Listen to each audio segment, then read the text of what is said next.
Dana Dhamma Desa terdapat pada halaman 35.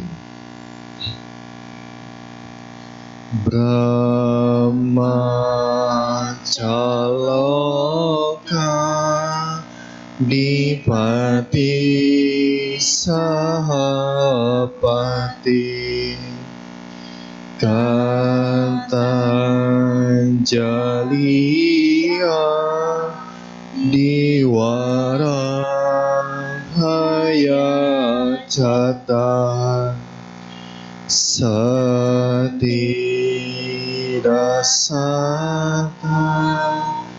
Paraja Kajatika Desetu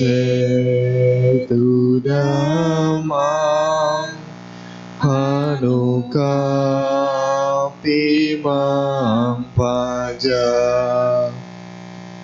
Brahma Sahampati, penguasa dunia ini, beranjali dan memohon. Terdapat makhluk-makhluk yang memiliki sedikit abu di mata mereka. Ajarkanlah Dhamma demi kasih sayang kepada mereka.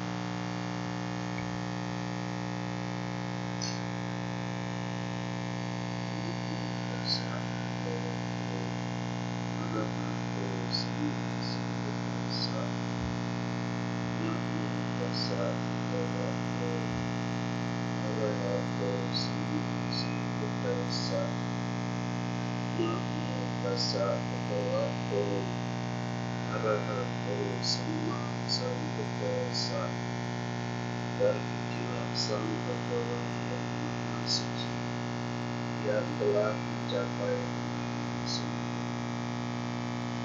Sada hirian usaha Dhamma ete saperisanu Detangi magali hirian berarti ete nanti terjadi teroro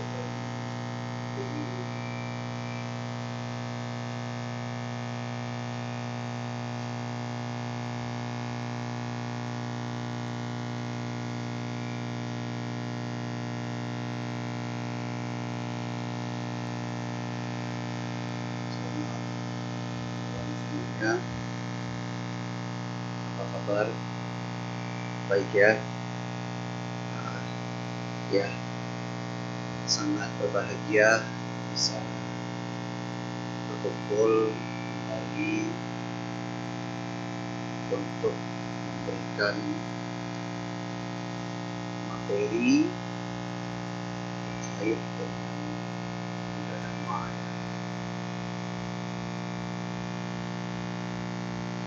Kalau tidak salah dulu mungkin malam minggu juga pertama kali yang berisi. Ya, biasanya yang lain pada malam mingguan. Sekarang malam mingguannya sama-sama, tapi malam minggu berbuat baik ya. Ya, walaupun demikian bisa hadir kembali sungguh bahagia. Mungkin sebelum Bante memulai kayaknya terlihat ada jarak sekali. Boleh nggak kalau misalnya Bante meminta untuk yuk maju isi yang kosong dulu.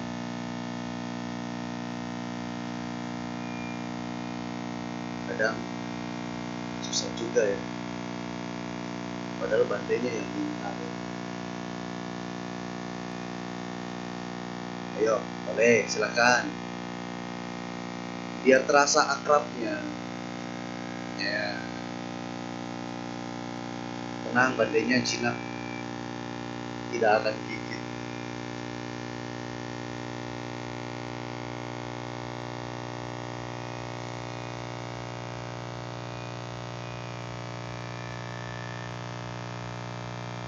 Ini luar biasa. Yang hadir bukan hanya yang muda-muda, tapi yang usia lanjut juga hadir. Berarti tandanya semua senang untuk bisa datang ke wihara belajar dhamma, bukan hanya belajar membacanya. Hari ini Bante mengutip satu kata atau paragraf dalam bahasa Pali yang ada di dalam Mantra Nikaya. Katakan di pada Pali kelompok ulama. Sang Buddha mengatakan, sada hiriyantu salanca danang dhamma desa sami etanhi magang diwiyang wadanti etena hi gacati dewaro. Seperti yang kita ketahui bahwasannya Indonesia banyak sekali ya ragam budaya, dan juga bahkan di Indonesia kita mengakui adanya 6 agama, di mana masing-masing agama yang diyakini oleh para umatnya itu diharapkan dapat membawa yang namanya kebahagiaan. Dan bahkan tidak jarang juga dari mereka menginginkan sesuatu hal yang baik pada saat mereka menikah. Tapi hampir rata-rata boleh dibilang semua pasti akan kembali kepada kehidupan saat ini, ya. Kehidupan yang bisa bermanfaat untuk kehidupan kita saat ini. Di dalam kalimat statement Sang Buddha Mantra Nikaya ini mengatakan sangat penting dan mungkin perlu garis bawahi ya. Dari kalimat yang tadi Bante sampaikan, ada sada, ada iri, ada kusala, dan ada dana. Teman-teman tahu apa itu yang disebut dengan sada? Keyakinan. Pinter. Kiri, ada yang tahu?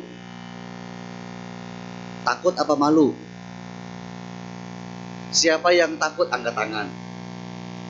Yang menerjemahkan iri sebagai takut untuk berbuat jahat. Angkat tangan.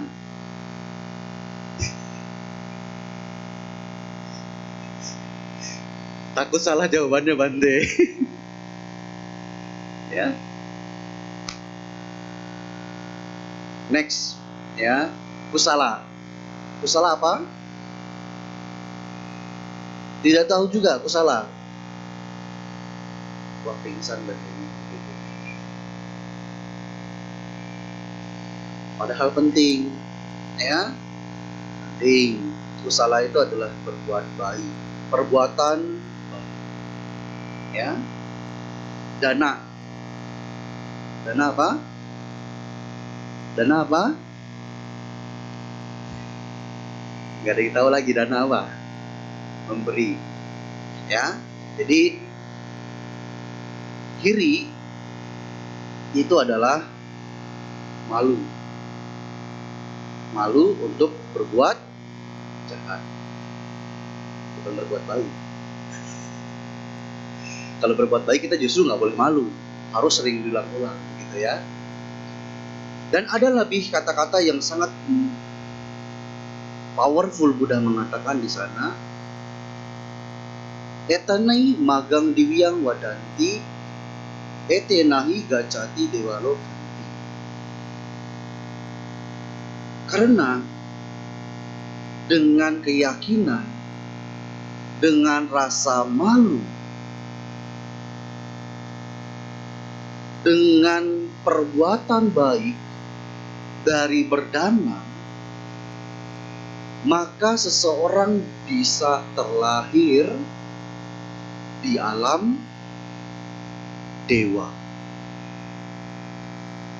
Gacanti Dewa Lokanti, akan terlahir di alam dewa. Nah, sekarang pertanyaannya adalah keyakinan yang seperti apa yang dimiliki oleh umat Buddha? Kebaikan apa yang dimiliki oleh umat Buddha? Pemberian yang seperti apa yang dimiliki oleh umat Buddha? Kalau misalnya tidak ada perbedaan, berarti sama saja dengan teman-teman yang ingat, kita harus benar-benar spesial, bukan martabak. Nanti aja kalau misalnya sudah selesai baru ngomongin martabak ya.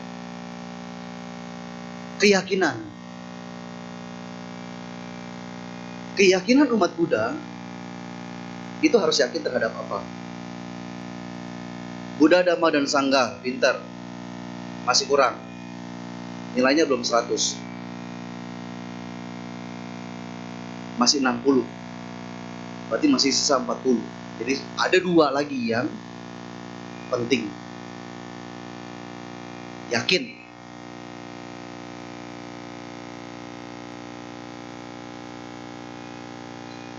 Pintar. Keyakinan akan adanya tumimbal lahir.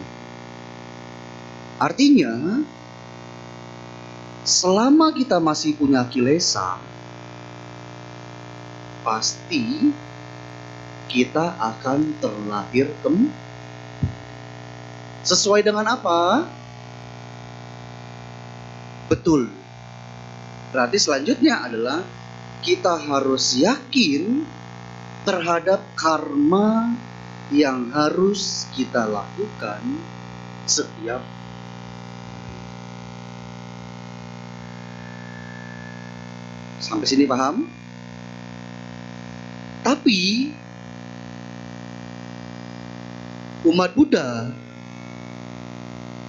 nggak percaya juga dengan adanya karma. Kok bisa Bante? Coba, siapa yang di sini suka sembahyang? Bante tidak mengatakan sembahyangnya itu jelek. Tapi apa yang Anda lakukan pada saat sembahyang?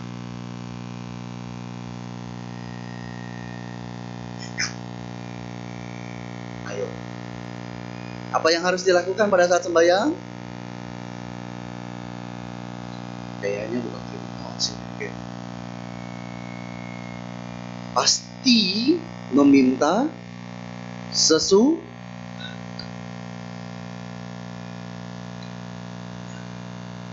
Tidak ya? Siapa yang tidak minta-minta boleh angkat tangan. Gitu ya? Oh ya, sadu. Ya, bantunya kencang dulu, sadu gitu ya kan. Ingetin tuh ya, yang tadi angkat tangan ya teman-teman ya. Ya, coba lihat. Mereka menganggap bahwasannya apa yang mereka lakukan. Sang Buddha mengatakan, ketika kita bisa yakin terhadap karma yang kita lakukan sepenuhnya dengan pengertian yang benar, makhluk apapun tidak akan pernah mungkin bisa menolong diri kita. Bahkan Sang Buddha sendiri pun tidak akan pernah mungkin bisa menolong. Betul tidak? Apa yang bisa beliau lakukan? Ibarat kata makanan padang, udah disajin semuanya. Betul tidak? Kan begitu. Ya, kalau misalnya boleh Bante umpamakan, ya, jangan pikirannya lapar ketika ngomong masakan Padang. Kan begitu katanya kan? Kalau misalnya masakan Padang kan diambruin semua tuh. Nanti baru dihitung makan apa, baru dihitung. Demikian juga dengan ajaran Buddha. Sang Buddha sudah memberikan semuanya. Mau nggak kita menjalani? Mau nggak kita mengkonsumsinya? Makanya mengapa Dhamma dikatakan sebagai obat. Obat bagi apa? Obat bagi rasa lapar kita, lapar terhadap keinginan-keinginan dunia, lapar terhadap nafsu-nafsu indriawi yang sebenarnya semakin kita kejar, semakin kita cari, malah semakin pusing. Dan kalau misalnya bahasa dari Cina Medan Taukia, ya kan? Coba renungkan, bener nggak? Dan juga berdasarkan keyakinan yang dimiliki oleh umat Buddha. Ya, ingat, keyakinan umat Buddha bukan hanya sebatas kualitas dari keyakinan saja. Tapi keyakinan umat Buddha harus berdasarkan dengan panya. Apa? Panya. Artinya kebijaksanaan, ngerti mana yang prioritas dan mana yang tidak prioritas. Ngerti mana yang kebutuhan dan mana yang keinginan. Bante baru berasa benar-benar ketika diminta untuk melakukan pembinaan di satu negara. Harus mikirin ini wihara mana yang prioritas kita mau, ya kan? Ini program mana yang harus kita jalankan terlebih dahulu, mana yang bisa benar-benar bermanfaat untuk umat, dari umat untuk umat, sampai sebegitunya. Demikian juga dengan umat harusnya. Kan sudah tahu tuh, di dalam kehidupan kita prioritas-prioritas kita itu seperti apa. Bukan berarti ya Bante mengatakan ini kalian tidak boleh punya keinginan.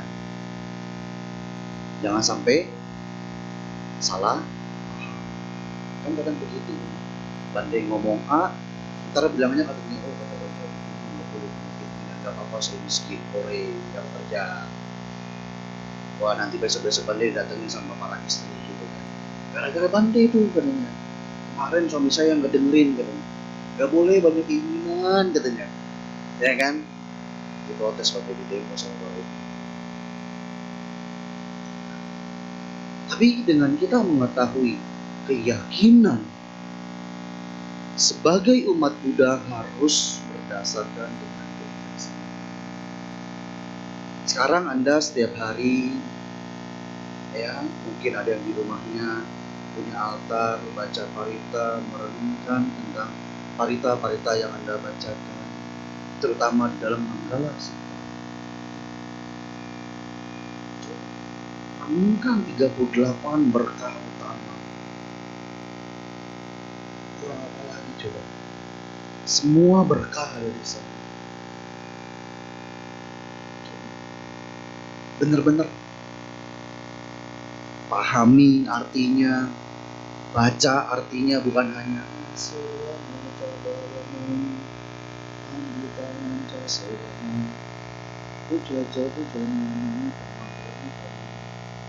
begitu doang. Artinya apa?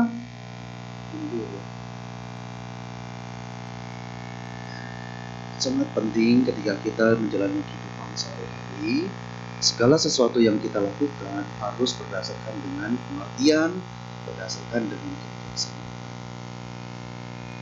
Lalu juga mengenai masalahnya adalah kiri. Kiri itu adalah malu. Malu untuk berbuat. Nah, ketika Anda sudah mulai menyadari segala sesuatu yang berkeyakinan kepada umat ajaran Buddha, yakin kepada Buddha, yakin kepada Dhamma, yakin kepada Sangha, yakin terhadap perbuatan sendiri, yakin bahwasannya nanti akan terlahir kembali sesuai dengan perbuatannya sendiri, maka rasa malunya itu bukan lagi malu berdasarkan untuk dilihat oleh orang lain. Justru malu ketika tidak dilihat orang-orang lain, dia melakukan. Orang lain gak peduli, ya. Tapi yang pasti diri sendiri yang paling tahu. Kalau sering kali melakukan yang namanya perbuatan jahat, sering kali, berulang kali, maka bahkan kepercayaan diri saja untuk tampil bertemu dengan orang, bertatap muka dengan orang tidak akan mungkin ada. Makanya ketika seseorang confidence, punya keyakinan yang luar biasa, dia yakin terhadap firman-Nya, dia mau pergi kemana, mau bertemu dengan orang siapapun, saya tidak tahu. Kenapa? Dia yakin setiap hari dia melihat perbuatannya, dia melihat ucapannya, tidak ada sedikit pun, tidak ada sepemikiran pun untuk bisa mengucapkan kata-kata yang jahat, untuk bisa punya niat untuk melukai seseorang. Tapi di dalam kehidupan sehari-hari kita hanya selalu malu ketika dilihat oleh orang lain. Kalau ada orang lain, padahal dia lupa diri dia sendiri.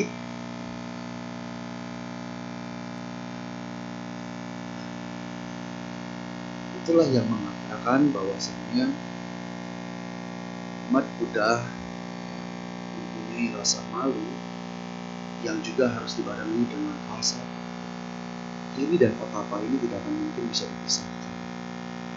Ya, diri apa itu takut akan akibat dari perbuatan jahat ataupun sehingga kita selalu dituntut untuk melakukan kebaikan. Sekalipun kita sering difitnah, sekalipun kita sering dicemooh, sekalipun kita sering disalahkan, sekalipun kita sering direndahkan ketika kita melakukan kebaikan. Karena kenapa? Ingat, 3 step ketika kita melakukan perbuatan baik itu sangat penting, harus kita pegang dengan baik. Setiap kali Anda ingin melakukan perbuatan, bukan hanya berdana, tetapi melaksanakan sila dengan baik, harus punya 3 ini. Apa yang pertama? Yaitu niat Anda pada saat Anda ingin berdana, pasti harus diawali dengan namanya. Tidak akan pernah mungkin Anda mau datang ke sini kalau sudah tidak punya. Ya, justru karena punya niat, terus juga dilaksanakan dengan sepenuhnya, datang di sini bahagia, itu sudah komplit semua. Jangan pernah merusak lagi momen penting dari 3 ini. Karena ada orang yang pernah melakukan satu perbuatan baik yang pada akhirnya dia senang, asik di rumah, siap-siap besok mau datang makan, ya kan?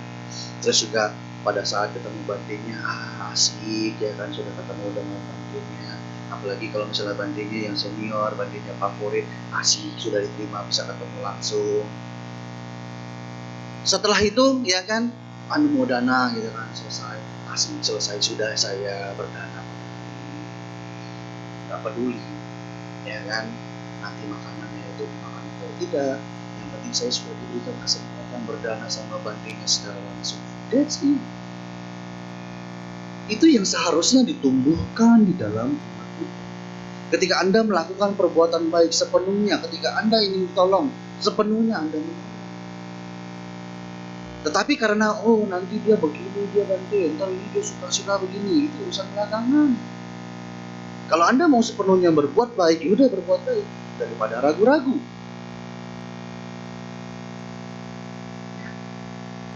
Itulah makanya mengapa ada orang yang dia suka berdana, tanpa pernah pilih-pilih, tanpa pernah dia berpikir katanya, oh nanti saya begini, nanti makannya begini, dananya ntar begini lagi. Akhirnya apa?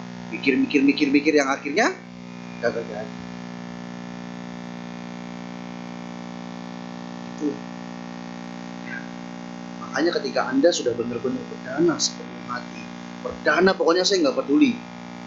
Sang Buddha di dalam Dakina Vibhanga Sutta mengatakan bahkan berdana, ya, mohon maaf, berdana kepada binatang saja, kita kasih makan kepada binatang, itu akan membuahkan hasil kok. Ya, kita berdana kepada orang yang tidak bermoral, itu pun bisa menghasilkan. Ya. Ini berdana kepada bandai aja mikir-mikir. Bener. Berdana ke wihara aja mikir-mikir. Bener nggak? Jadi jangan salahkan yang lain. Berdana, danang dadanti sadar. Berdana harus berdasarkan dengan keyakinan yang disertai dengan kebijaksanaan. Anda diberikan kesempatan, oke, saya punya duit segini, dana langsung, pokoknya saya nggak mau pikirin, bes.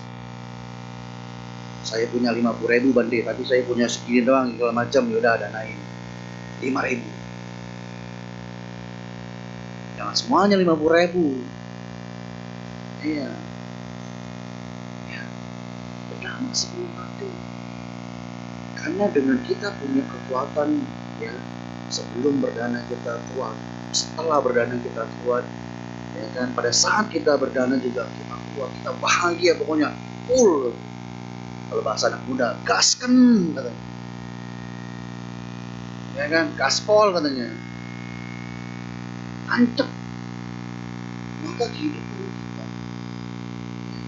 sudah tidak ada lagi itu yang bisa nanti kamu dananya begini. Kita ingat, marah itu banyak. Ada beberapa jenis marah. Besok-besok aja bikin khusus di sini. Ada 5 jenis marah. Ya, salah satunya adalah kilesa marah. Nanti Anda pikir begini, begitu karena dipengaruhi oleh teman kita, dia juga kilesa. Ya, karena dengan kita berbuat baik itu sangat susah. Selalu bertentangan.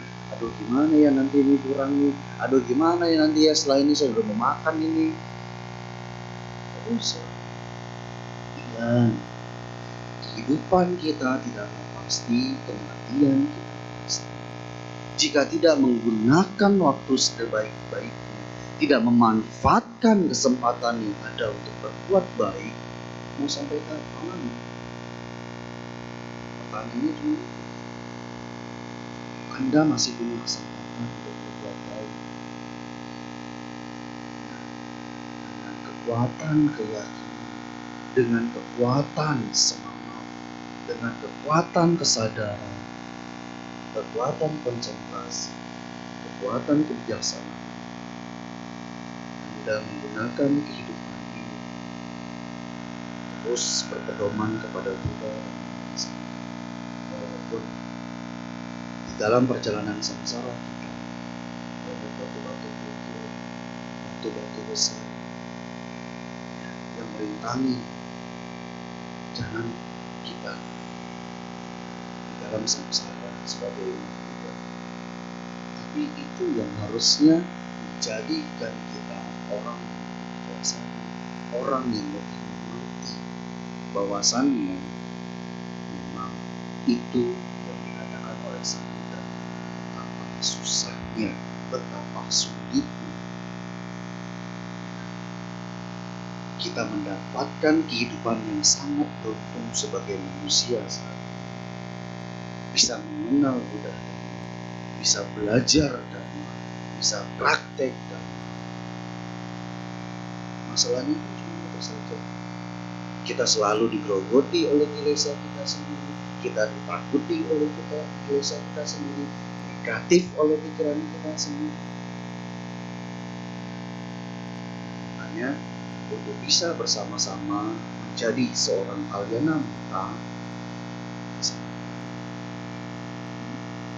bersama-sama.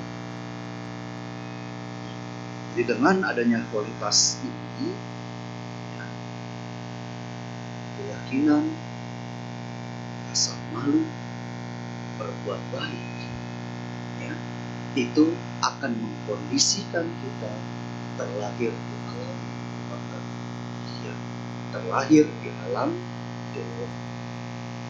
Lalu Bante, mereka kan juga ada yang namanya dan, ya, mereka kan juga ada yang namanya keyakinan. Apa bedanya Bante? Bedanya adalah mereka tidak punya sila. Paham sampai sini? Bahkan di dalam Salat Sutta, Sang Buddha mengatakan seperti ini. Di sini semua sama-sama yang namanya mempunyai keyakinan kepada Buddha, kepada Dhamma, kepada Sangha, yakin terhadap hukum karma, yakin terhadap kelahiran kembali. Tetapi yang satu suka berdana, yang satu tidak suka berdana. Itu pun ada beda. Di mana bedanya? Dua orang ini ketika dia terlahir di alam manusia,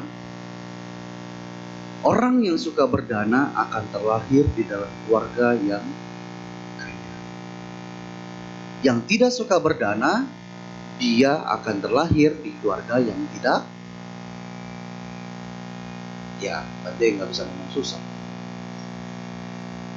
ya, menengah ke bawah lah, ya, bahasa halusnya, ya, sederhana. Kalau miskin kan kayaknya kasar ya. Nah, kan orang yang suka berdana. Nah, ini juga menunjukkan sebenarnya ketika kita terlahir di dalam keluarga yang pas-pasan, bukan karena orang tua, tetapi karena kita tadi kan Bante sudah jelaskan, sama-sama mempunyai keyakinan, tapi ada yang suka berdana, ada yang suka tidak berdana. Orang yang suka berdana akan terlahir di dalam kondisi keluarga yang kaya. Orang yang tidak suka berdana di kehidupan lampaunya, dia akan terlahir di dalam keluarga yang sederhana. Sampai sini jelas? Paham? Jadi sangat menyakitkan bagi seorang tua, ya, ayah ibu kita, ketika dia mendengarkan anak-anaknya mengatakan, Allah, katanya papa mama aja susah. Kalau misalnya dalam Buddhis, kamu yang bikin orang tua susah. Tidak, semuanya saling sebab akibat, saling mendukung satu sama lain. Kenapa? Orang tuanya sudah pasti susah, sehingga ketika nanti ini ada bibit baru yang meninggal dari kehidupan yang lampau, lahir pasti di tengah-tengah keluarga yang memang mendukung kondisinya dia untuk berbuah, sehingga terlahirlah dia di keluarga yang sederhana, bukan susah. Nanti dikomplain Bante. Ya, nah, demikian juga dengan orang yang suka berdana. Kenapa? Pertanyaan gitu. Kenapa enggak saya yang terlahir jadi anaknya Bill Gates? Kenapa enggak saya yang terlahir jadi anaknya Elon Musk, Jeff Bezos? Kenapa mereka? Terus juga pertanyaannya lagi, kenapa bukan saya yang terlahir dalam jadi Rahula? Ya, kan semua mempunyai sebab dan akibat. Nah, makanya kan kita nggak tahu kehidupan yang akan datang kita seperti apa. Mau jadi anaknya Buddha di Panggaran, Buddha Maitreya gitu kan. Nah, bertekad dari sekarang. Ataupun salah satu dari siswa Sang Buddha. Mulai dari sekarang. Agar kita bisa meniti kehidupan kita yang akan datang itu seperti Terus sama-sama dia punya keyakinan, sama-sama dia punya dana, tapi dia tidak menjalankan sila dan ada yang menjalankan sila. Apa efeknya? Orang yang suka membunuh efeknya apa? Umur pendek. Jadi sakit-sakitan. Ya dia suka berdana, ya kan? Terlahir dalam keluarga yang kaya, tapi masuk rumah sakit dari kecil. Keluar masuk. Belum tentu juga sakit. Ya kan orang tuanya dokter, makanya keluar masuk. Ya? Ya. Tetapi dengan kita mempraktekkan sila, maka di dalam kehidupan kita sehari-hari yang namanya usia panjang kan dari diri sendiri. Makanya jangan suka melanggar sila kalau misalnya mau sehat-sehat. Terus jangan suka marah-marah. Paling enak belum selepas marah-marah. Kan gitu. Ya kan? Semua diawali kan dari semua itu semua sila kita kan. Nah, karena kenapa? Karena dengan dari marah-marah Sang Buddha juga itu akan mempengaruhi yang namanya batin kita ataupun jasmani kita. Di dalam Abhidhamma terutama di bagian rupa, Sang Buddha mengatakan ada 4 yang akan mempengaruhi jasmani kita. Salah satunya adalah cita ataupun pikiran. Nah, pikiran kita kalut, pikiran kita kusut, pikiran kita marah. Apa yang terjadi terhadap jasmani kita? Bu dokter, nanti kenal sama dokter Michelle. Dokter Michelle. Ya, pasti. Ya, coba yang paling gampang kalau misalnya pikiran kita kalut, apa yang terjadi? Oh sakit kepala ya, itu mah sakit kepala nggak ada duit kayaknya. Asam lambung, betul tidak? Sekarang bahkan ada yang namanya jurnal katanya saintifis itu mengatakan betapa hebatnya. Mereka sudah mengakui ajaran Sang Buddha. Mulai dari pikiran bisa mempengaruhi kesehatan. Semua kesehatan itu dimulai dari pikiran. Yang nggak ada jadi ada. Contohnya, nggak ada setan jadi ada setan. Rumah saya begini Bante begitu. Udah jangan dipikirin, baca parita saja. Enggak Bante begini. Nah, besok-besok dia halusinasi sendiri. Begini ada setan. Ngundang Bante baca parita. Ya, itu semua dari pikiran. Nah, jadi sekarang sudah mengetahui kita semua bagaimana ketika kita melaksanakan sila itu bukan hanya sebatas latihan saja, tetapi ada efek samping ataupun manfaat yang akan kita dapatkan, terutama bukan hanya untuk usia kita. Orang yang suka marah-marah cantik apa jelek? Pakai make up mahal bagaimanapun juga, ya kan? Mau pakai parfum bagaimanapun, orang yang suka marah-marah ngelihat hidungnya di sana katanya udah melengos ya. Jadi dengan kita bisa mempraktekkan hal-hal yang ada di dalam kehidupan kita, walaupun hanya sebatas dari dana, dengan pengertian yang benar, dengan kebijaksanaan, Anda bisa mendapatkan begitu banyak sekali manfaat.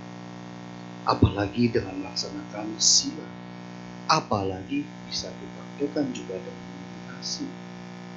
Ya, di dalam Dhammapada Sang Buddha kan mengatakan jangan pernah meremehkan perbuatan baik walaupun itu kecil.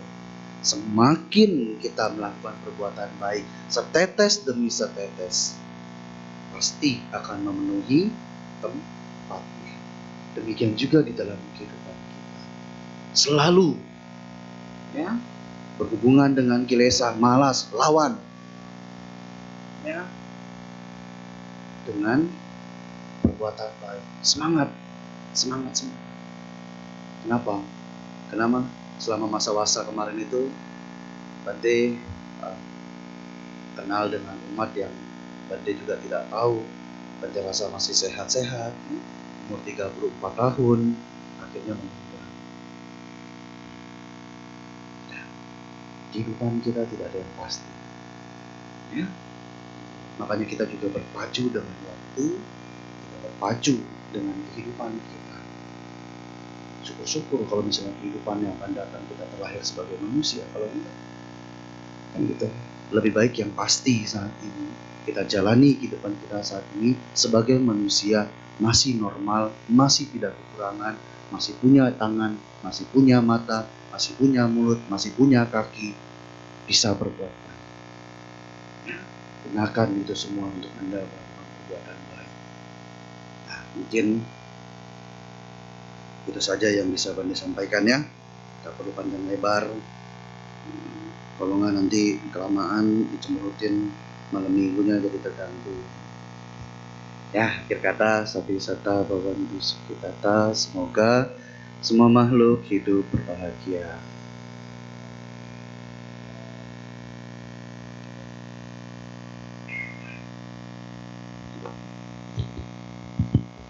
Demikian Dhamma Desana yang diberikan oleh Yang Mulia Biku Agi Punyatera. Masih ada beberapa waktu untuk diselingi sesi tanya jawab. Apabila Bapak Ibu ingin bertanya secara tertulis, bisa ditulis di secari kertas yang ada di saku bangku depan Bapak Ibu sekalian. Dan apabila Bapak Ibu ingin bertanya secara lisan, nanti bisa angkat tangan dan maju ke depan. Sambil menunggu pertanyaan yang masuk, mari kita nyanyikan satu buah lagu bersama-sama. Kepada petugas dipersilakan.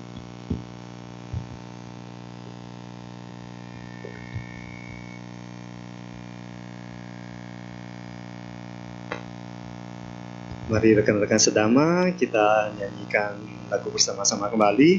Kita buka buku tuntunan kebaktian pada halaman 92, kita nyanyikan lagu bersama-sama Hadirkan Cinta.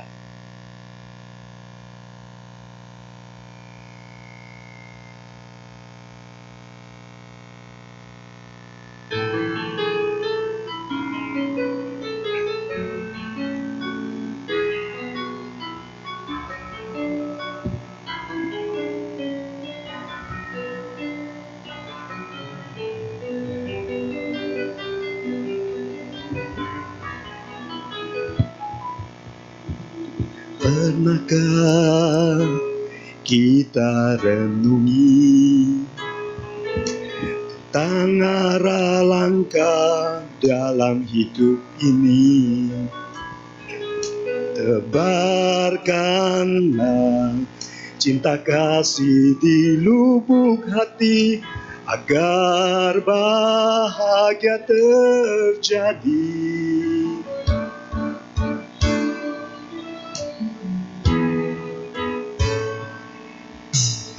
Sadarlah, hai manusia, berpedoman yang benar agar bahagia. Pancarkanlah cinta kasih pada sesama agar bahagia dunia. Terkadang hati kita pun terpana menatap kemilau dunia. Terkadang suara hati pun meronta, rasakan palsunya dunia.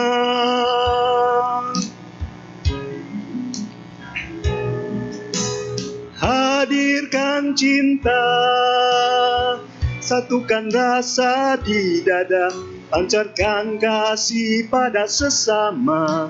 Bahagialah semesta, jauhkan diri dari amarah di hati, agar seluruh alam berseri nyambut indahnya dunia ini.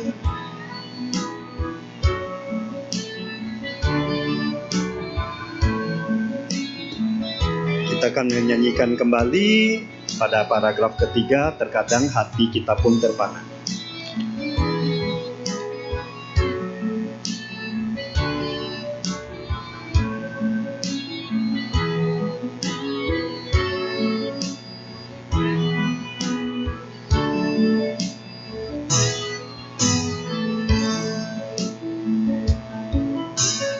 Terkadang hati kita pun terpana menatap gemilau dunia. Terkadang suara hati pun meronta, rasakan palsunya dunia.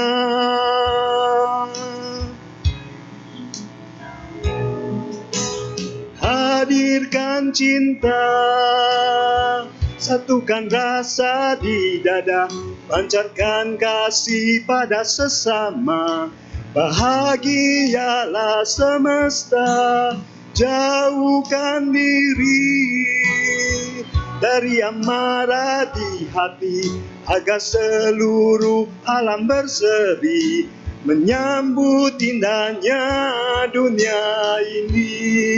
Cinta, satukan rasa di dada, pancarkan kasih pada sesama.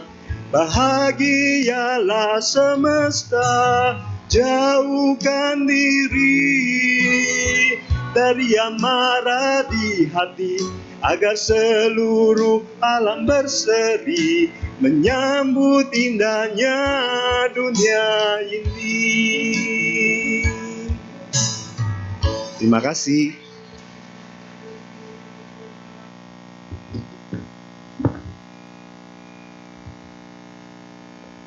Apakah ada yang ingin bertanya secara langsung? Bisa angkat tangan. Tidak ada ya? Ibu dipersilakan untuk menjawab pertanyaan yang sudah masuk. Terima kasih. Ternyata untuk bisa mendengarkan suara dewa tidak perlu tunggu terlahir dulu. Tadi Bante mendengarkan suara dewa, suara yang indah. Tepuk tangan sekali lagi. Ya, ada pertanyaan masuk dari umat ya. Selamat malam, Namo Buddhaya. Bante izin untuk bertanya, jika umat agama lain mengucapkan salam menurut agamanya kepada kita, lalu bagaimana sebaiknya kita merespon hal tersebut? Terima kasih Bante. Nah, hal ini mungkin menjadi suatu rujukan dari piagam Asoka ya. Ada yang tahu Raja Asoka itu dulunya bagaimana riwayatnya gitu, Raja Asoka? Atau baru dengar Raja Asoka di film? Oh, di YouTube. Masalahnya ada yang seneng YouTube nggak nih? Buka YouTube nggak? Kadang kalau misalnya buka YouTube cuma review-review menu-menu makanan, tempat-tempat jalan-jalan yang lain, belum tentu dengerin yang namanya Asoka nih gitu ya. Nah, jadi Raja Asoka itu seorang raja yang terkenal dengan kebengisannya ya, bengis sekali, kasar sekali.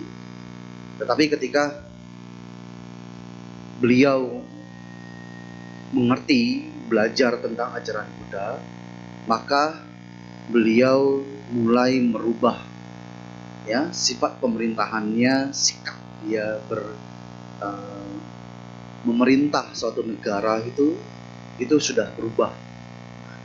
Jadi salah satu yang menjadi suatu monumen yang cukup penting adalah setiap kali beliau pergi ke suatu daerah untuk memastikan ataupun memenangkan wilayah tersebut, beliau akan membuat suatu pilar ya, ataupun prasasti begitu.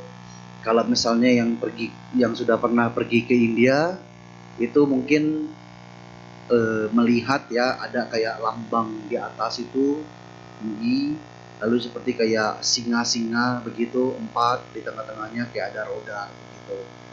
Nah, Raja Asoka pernah mengatakan ya pada saat beliau membuatkan yang namanya pilar itu gitu. Dan bahkan di Indonesia sendiri oleh Kementerian Agama Republik Indonesia, dalam hal ini Direktur Jenderal Dimas Buddha begitu, itu menjadi suatu tolak ukur toleransi. Nah, di mana pilar itu berbunyi seperti ini katanya. Barang siapa menghina agama orang lain dengan maksud menjatuhkan agama orang lain, berarti ia telah menghancurkan agamanya sendiri. Kerukunan dan toleransi antar umat beragama patut dihargai. Hendaknya kita mau mendengar dan memahami ajaran yang benar dari agama lain. Seringkali juga Bante bertemu dengan teman-teman dari lintas agama. Ya, bahkan Bante pun kadang-kadang dipanggil Pak Bante. Ya, gitu kan. Atau Pak Biksu, gitu. Ya, nggak apa-apa. Ya, nanti ketika kita bisa berteman, berbicara, ngobrol, akhirnya dia bilang, oh iya, selamat siang Bante. Gitu. Ya, jadi untuk sementara sebagai bentuk penghargaan kita, ya kan, dan juga ternyata kalau kita bisa membalas salam dari itunya mereka begitu, maka akan menjadi nilai plus katanya. Ya, jadi kalau misalnya ada teman-teman kita, ya terutama di luar sana, gitu, terus mereka mengucapkan salam agamanya mereka, ya kalau kita tahu silakan dijawab, ya. Atau kalau misalnya tidak tahu, ya kan, daripada salah, ya kan, lebih baik ya selamat pagi, semoga kamu sehat bahagia. Bisa toh? Ya, kalau misalnya, karena kan kadang salam itu juga bingung-bingung ya. Ntar salam ini apa, ntar tiba-tiba kita nggak biasa ngucapin, lidahnya kepleset gitu kan, ntar akhirnya salah, dan jatuhnya malah istilah agama begitu ya. Lebih baik ya nanti kita bisa mengadopsi ataupun mengadaptasi dengan bahasa juga yang dapat dimahami ataupun dimengerti oleh teman kita. Misalnya yang mereka ucapin salamnya mereka, ya kita bisa mungkin mengatakan semoga Anda berbahagia. Ya, kalau misalnya pagi, ya kita ucapkan selamat pagi, semoga Anda berbahagia. Kayak begitu sih. Kalau misalnya kita bisa jawab, ya. Misalnya yang dari Kristen mungkin kan Shalom, ya. Kalau misalnya yang Muslim, Assalamualaikum, ya kita juga bisa bilang Assalamualaikum, tidak ada masalah. Ya, pada intinya ya kita mengucapkan itu juga menjadi suatu doa yang mendoakan orang kan dari saya. Ya, hanya beda bahasa. Bahasa sudah tidak perlu diperbutkan, tidak perlu dipermasalahkan karena beda bahasa. Ya, mungkin itu saja yang bisa bantu jawab. Semoga menjawab. Terima kasih.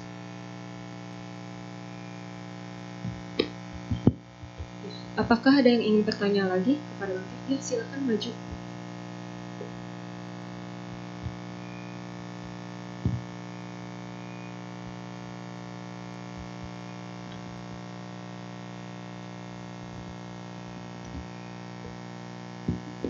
Selamat sore Bante.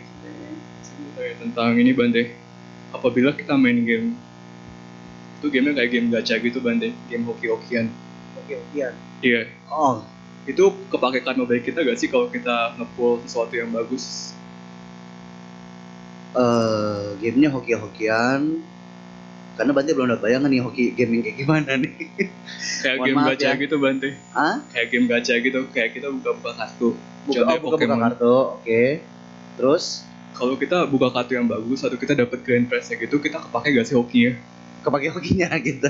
Oke. Ya, itu saja. Soalnya kata papa saya ya, jangan main game katanya. Soalnya takut hokinya kepake gitu buat yang gak penting.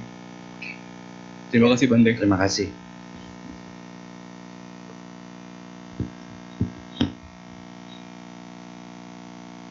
Susah juga ya pertanyaannya ya. Hokinya kepake nggak ya? Kayaknya hanya Buddha yang tahu itu. Iya, hoki tidak hoki sih sebenarnya itu kan lebih kepada apa ya yang namanya permainan ya. Permainan yang kadang bisa kita anggap serius, yang sebenarnya itu permainan, fungsi dari permainan kan untuk membuat pikiran relaksasi, tidak stres, tidak tegang begitu ya. Tetapi malah sekarang orang akhirnya menggunakan permainan untuk ya mungkin sekarang kan juga Bante menyoroti di dalam media berita-berita itu judi online ya, sangat luar biasa, marak sekali, bahkan bukan hanya orang-orang tua tetapi anak-anak muda juga mulai banyak yang menggunakan judi online itu. Karena saking mudahnya teknologi kita, tidak bisa disaring dan sebagainya begitu, maka ya sejentikan jari saja mereka udah langsung, katanya apa, bahasanya itu slot judi yang teng. Kalau dulu zaman Bante waktu masih kecil itu malah ada mesinnya, tinggal pencet gini, ting ting, yang ada apel, yang ada apa, anggur gitu ya. Ini yang ketawa-ketawa berarti sudah pernah main. Sudah tahu, sudah ada gambaran, sudah ada bayangan gitu ya. Ya, mengenai masalah hoki atau tidak, Banti tidak bisa jawab hokinya kepake atau tidak. Yang pasti kalau misalnya sering-sering kita lakukan, malah akan berdampak satu hal yang mungkin akan membuat kita menjadi orang yang apa ya istilahnya, ada dampak efek sampingnya lah ya. Nah, walaupun sebagian orang mungkin tidak terlalu parah, ada yang sebagian orang yang akhirnya dia nggak mau bekerja dan sebagainya kayak gitu. Yang pasti kalau sering-sering nambah bikin hoki, mah hokinya nggak bakal habis-habis ya. Jadi kalau misalnya hokinya cuma main game doang kayak begini, lebih baik gunakan waktunya untuk berbuat baik yang lain gitu. Menunjukkan hobi-hobi ya, ataupun mungkin hal-hal yang berguna lainnya, mungkin baca buku begitu ya. Jadi untuk jawaban ini Bante masih belum bisa memberikan sebuah jawaban yang pasti ya. Terima kasih.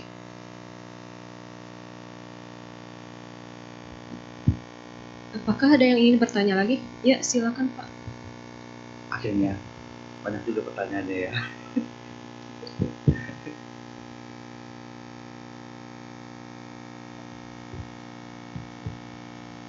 Namo Buddhaya Bante, saya Ya. Sugi.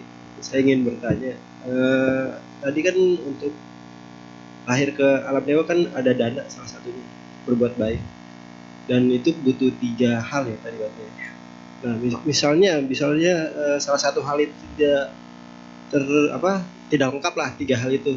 Misal 1, 2, dan 3 tidak Gak sepenuhnya. ya nggak sempurna. Apakah itu tetap nilainya tetap ada atau hanya sia-sia aja? Terima kasih Bante. Terima kasih. Ini udah membahas tentang abhidhamma sebenarnya. Nah, makanya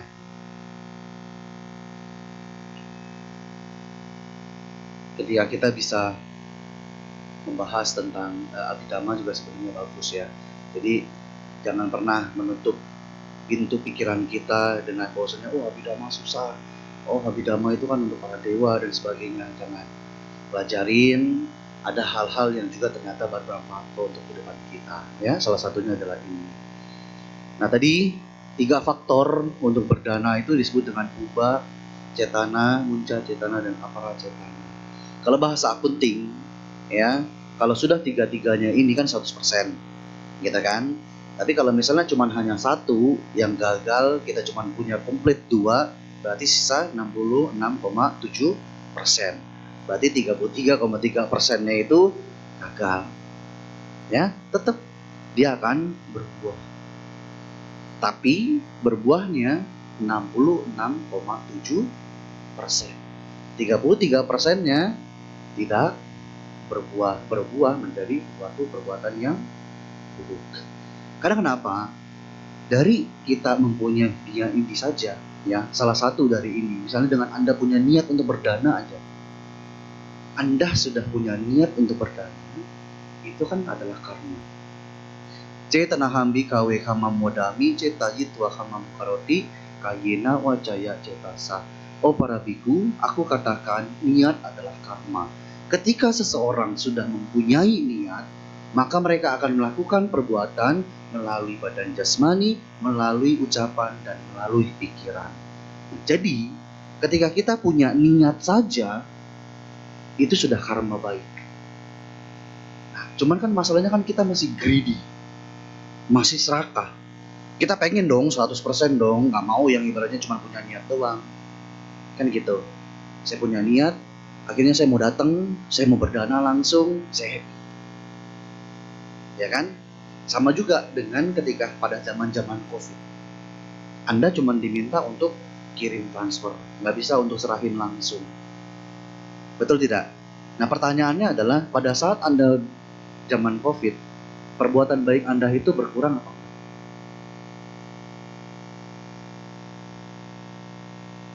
Pada saat COVID, kan beda nih. Kalau sekarang, tadi kan ada yang dana sama Bante. Dia dari rumah udah siapin, oh nanti ada Bante, saya mau dana ini, saya serahin, diterima, 100%. Ya kan? Pada saat COVID, kan kita tidak boleh datang, tidak boleh menyerahkannya sendiri. Yang bisa kita lakukan apa? Transfer. Pertanyaannya sama nggak? Dapat 100% nggak? Dapat 100% nggak?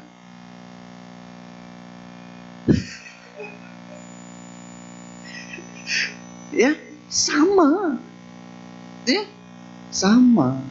Karena kenapa? Anda sudah punya niat, Anda pada saat transfernya happy, sudah masuk, dikonfirmasi, oke, terima kasih Anumodana. Happy nggak? Happy. Sama. Tetapi permasalahannya adalah ketika setiap kali Anda berdana, ya, makanya mengapa pada saat berdana jangan pernah melihat individu. Oke, garis bawah ini. Pada saat Anda berdana, jangan pernah melihat individu. Ingat, kalau kalian dana sama Bante masih bisa ngomelin. Biarin, sakit hati. Kenapa? Kalau kalian berdana kepada individu, artinya kami pun masih berarti. Kami pun masih punya banyak sekali yang mungkin sekarang Anda melihat Bante di sini nggak punya apa-apa. Nggak punya, Bante mau baik, senyum aja gitu kan, nggak marah-marah. Ya kan? Coba dekat-dekat sama Bante, habis. Begitu. Ya. Nah, untuk menghindari hal-hal yang demikian, supaya dana Anda, ya, Anda bisa serahkan kepada sangga yang dikatakan sebagai ladang yang subur.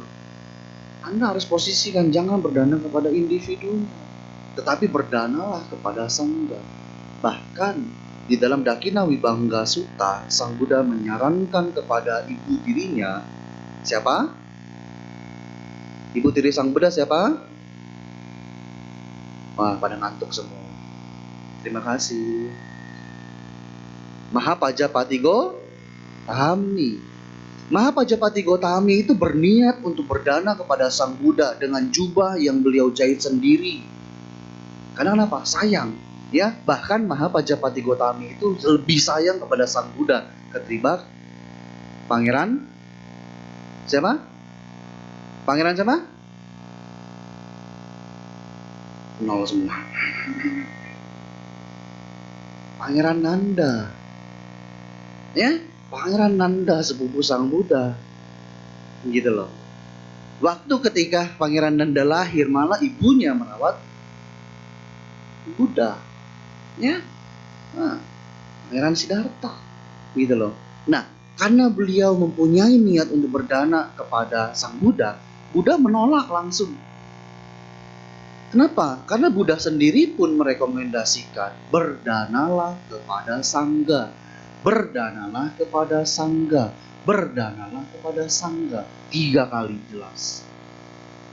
Kenapa? Karena ketika kamu sudah berdana kepada sangga, niat awal, puba cetana, Anda sudah tujukan kepada sangga. Saya mau berdana kepada sangga, saya bukan berdana kepada individu.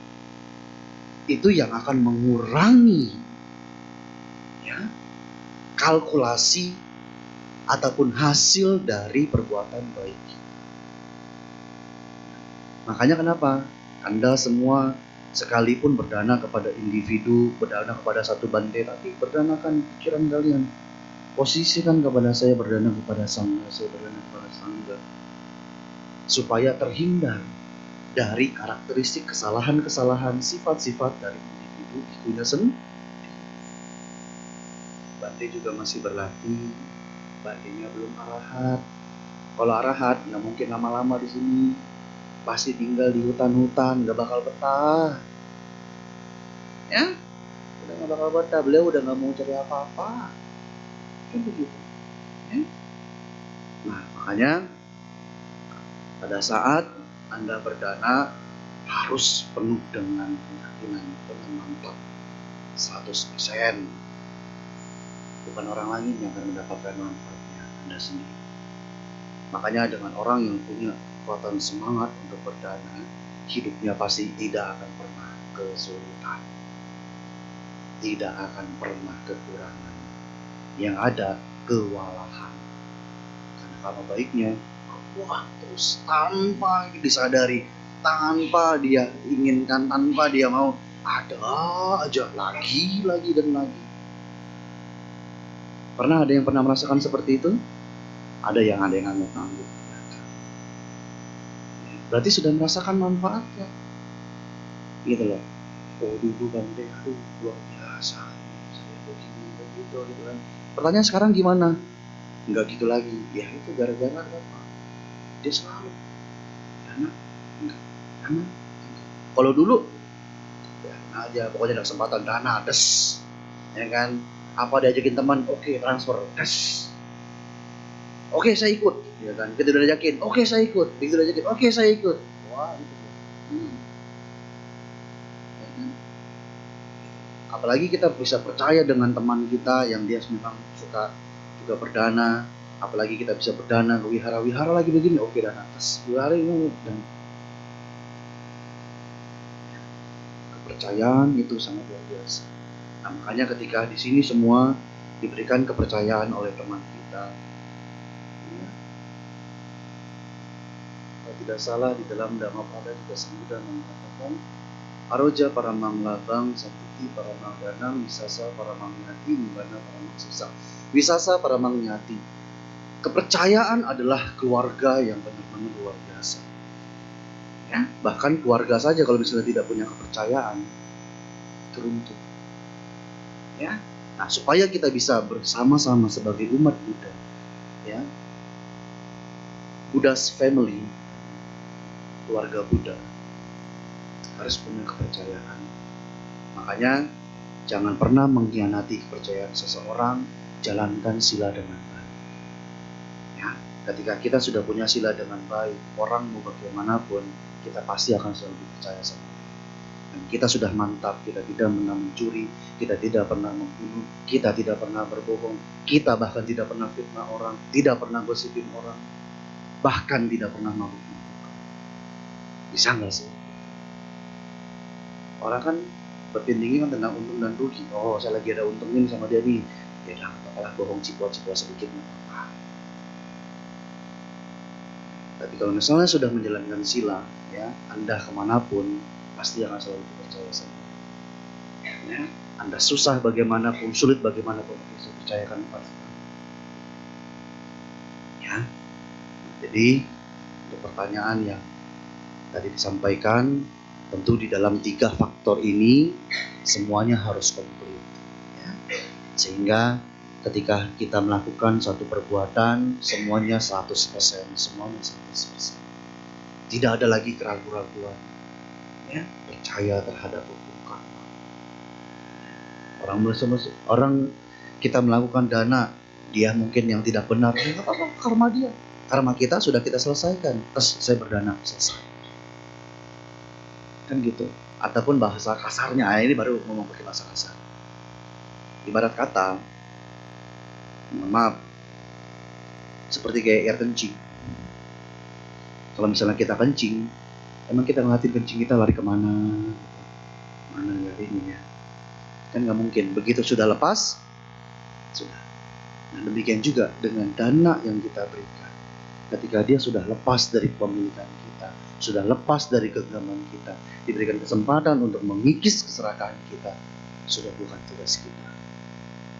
Ya, itu sudah menjadi kebajikan kita, itu sudah menjadi karma baik kita. Orang yang seperti bagaimana, urusan dia. Ya, itu adalah karmanya mereka. Kalau misalnya mereka berani makan dari kepercayaan kita. Oke, semoga menjawab. Oh ya, makasih.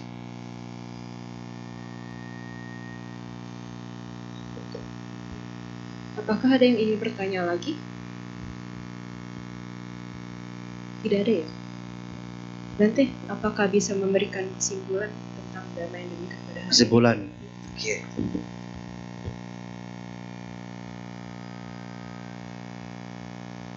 Kesimpulannya, banyak sekali hal-hal yang harus kita lakukan, dan tanpa kita sadari sebenarnya hal itu kita sudah punya, ya, kita semua kita punya, tinggal bagaimana caranya kita menggunakannya. Kehidupan Anda, jasmani ini bisa digunakan untuk berbuat baik, jasmani ini bisa digunakan untuk berbuat jahat. Semua ada dalam genggaman tangan kalian, sudah memberikan semua makanannya, apapun itu, ya. Bante hanya berpesan, kehidupan ini tidaklah pasti, ya, tapi kematian kita pasti. Anda mau bahagia, sudah diberikan juga jalannya. Anda tidak mau bahagia, juga tidak apa-apa. Semua adalah pilihan kalian semuanya, ya. Nah, itu saja mungkin yang ingin saya sampaikan. Ya, terima kasih. Demikian sesi Damal Desana yang telah diberikan oleh Yang Mulia Biku Adi Punyatera. Kami segenap pengurus Wihara Pelita Masuka dan para umat yang telah hadir di sini ingin mengucapkan terima kasih atas waktu dan kesempatannya untuk Dharma yang telah dibabarkan pada hari ini. Baiklah, Bapak Ibu, mari kita berdiri dan bersikap anjali. Yang Mulia Biku Adi Punyatera akan meninggalkan ruang Dhammasala.